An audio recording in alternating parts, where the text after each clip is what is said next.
The pandemic highlights the extreme wealth gap in America as millions of hungry people line up at food banks across the country, while billionaires, well, they're getting richer.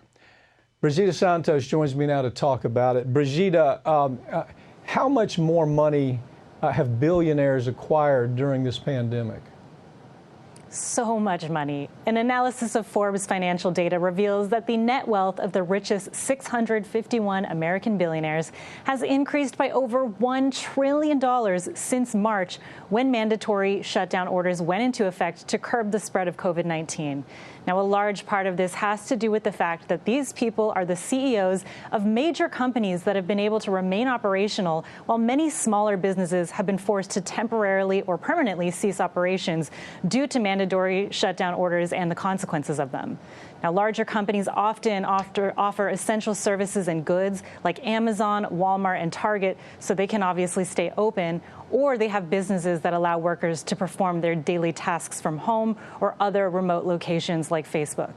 Now, because of this, Wall Street investments in these companies are up, and the billionaires tied to them are accumulating more wealth. Even though everybody seems to ignore that the old notion of trickle down is a disaster, we all know. I mean, we have plenty of history to show that if you put wealth at the bottom, everybody does better, because at the bottom they buy televisions, they buy cars, they buy food, they rent home. The economy is better. And this inverse that we're seeing take place right now, it is going to have a devastating effect on the economy. It's just a matter of when. Have we ever seen concentrated levels of wealth like this before, Brigida? No. At $4 trillion, the total wealth of all billionaires in the U.S. is now nearly double the wealth held by the poorest half of the population.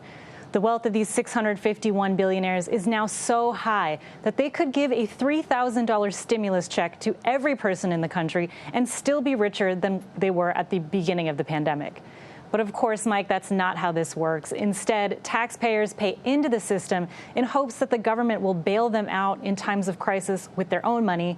However, the government bails out major industries and companies instead via corporate welfare. And many of the individuals who benefit the most from this system turn around and evade taxes by secretly hiding money offshore.